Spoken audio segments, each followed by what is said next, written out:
Good morning and happy Monday. I started recording this last week. 3 tips on how to have a successful week. Since then, I had a great conversation with my therapist about the intention of always doing more and accomplishing more. So my premise is if you want to get more done, more accomplished, have a good week, there are a couple tips to use to succeed. Before I share those 3 tips, little caveat I learned this week. Getting more done and accomplishing more is not always the goal. For some of us, apparently, that's how we feel our worth and sense the value that we provide to the society, community, people around us. So let's not necessarily do more or overdo or cram every single task in a week. Be intentional, but having a good week. So I'm reframing that. I'm renaming that. How not necessarily get more done in a week, but how to have a successful week, and whatever that form of success means to you. Have less stress, have more balance. Balance is an illusion, but sure. Find a good combination of doing and resting, making time for things that matter. So whatever that version of a good week is for you, not necessarily connected to output or productivity. The tips still apply. 3 tips.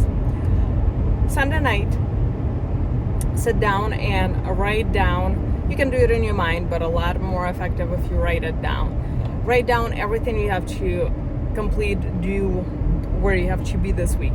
Doctor's appointments, follow up, phone calls, schedule the things that have to be accomplished because adulting, because life, right? Plug in your work hours, understandable, and see what you have for free time. Then find a good way to allocate that time. So again, having a good week doesn't mean having a super productive week. I've known and I'm guilty of trying to plug something into every spare minute. So fresh approach, how do we make the best of it? What does the best mean? Maybe one night a week, you just come home, do absolutely nothing but take care of yourself, aka feed yourself, bathe yourself, and you relax and read a book. Maybe it's not what you're after, but you can figure out what that might be. Maybe one night you truly want to crank out like 25 house projects.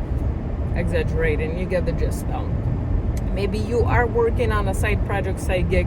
This is holiday time. Maybe it's a night you shop for gifts. Maybe it's a night you take to decorate your tree. Maybe it's a night you take to be like, oh hey, I'm married, I have a human in my life, haven't seen him naked in weeks, maybe we make some time for that. You get me, right? So the things that are easy to do are also easy not to do. And when we have way too much on our plates, like certain things just get pushed and pushed and pushed, and we never get to them, and that creates the sense of overwhelm. And they don't have to be a life-changing, groundbreaking accomplishment. But maybe it's like, I bought this book, I've been staring at it on my nightstand every freaking day, I want to read it. So you just set the intention there and put it on Monday. And anything that's important, so tip 1 was plan ahead. Tip 2, anything that's important, front load the week. What does that mean? Monday, Tuesday, Wednesday. Get as much of important things or critical things or the things that move the needle forward. What does that mean? If I get this done, it's going to feel so much better. And if you have 2 things on your radar, so if I make time for this versus this, what would feel better as a result? Maybe it's a small, pesky thing you've been thinking about and it's just eating up all your mental energy.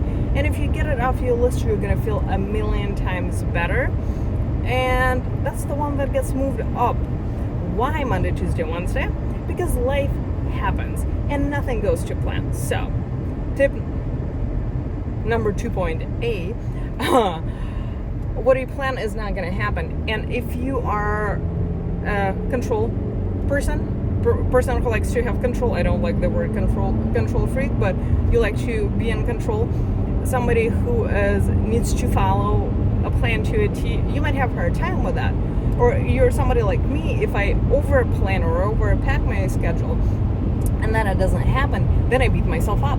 Oh, whatever the verbiage we use to describe ourselves not in the best light, but just be prepared for messy, imperfect, not complete. But trust me, if you do those things, your week is gonna feel fuller, more. You're gonna feel the time more so than saying, "Oh, another week just flew by." Where energy goes, where attention goes, our energy flows, right? So if we put attention and we are intentional with the time, we're gonna feel it more. I'm getting woo on you, but anyway, so that's woo stuff for another time. But a practical Sunday, or if you're a morning person and you didn't do it on Sunday, do it on Monday. But make sure you plan ahead, just practically plug things into schedule, decide which evenings you're gonna do what, and then prepare for it to not be done. And the last of the 3 tips, check in with your plan. Our minds are funny things, powerful tools, but funny. They preserve us and they want to conserve the energy. So your brain naturally is not going to encourage you to do all the things and get everything on your list accomplished. Plus, truly, life happens. And when we're trying to make a change or add something to our routine, our brain literally pushes that out. I love that in the goal setting, and we'll talk about that in depth in about a month here. But when the example, have you ever set the goals, like New Year's resolutions, and then you look at them in a month and it's like, oh, I forgot I even thought about that. So that's what happens. Your brain tries to stick to what's known and familiar. So anything new or anything out of the norm is going to push it out. And life is busy, so we forget things. So you might set an intention to be 3 workouts a week, Monday, Wednesday, Friday, and on Thursday I'm going to go have a date night, and Friday I call my mom, right? And then Monday I have 3 things to do after work. And it's life just gets busy and plan doesn't go as planned, and that's just the norm. So be ready for that. But if you check back with your plan, with your intention, with your little outline, not little, that's a silly word, with the outline you created, with the intention you set for the week, check back. Because if Monday doesn't go quite to plan, what we are known to do, oh, forget it, I'll start next Monday. Don't do that. Check back and be okay, so it's Tuesday, Wednesday, and remember, we front loaded the week, Monday, Tuesday, Wednesday. So by Wednesday, if you say, oh, I haven't gotten everything that I wanted to, everything that was crucial for me to accomplish or make time for, I haven't made that happen. Oh, cool, I still have the rest of Wednesday, right? Thursday, Friday, and maybe I'll squeeze another thing on the weekend. But if you don't check, if you do it Monday or Sunday night and don't check it till next Sunday, you might feel disappointed because things are gonna just slip. And especially if this habit is not yet established, you're not gonna automatically think it's oh, what else was I intending to complete or do this week? It's just not gonna be a natural thing.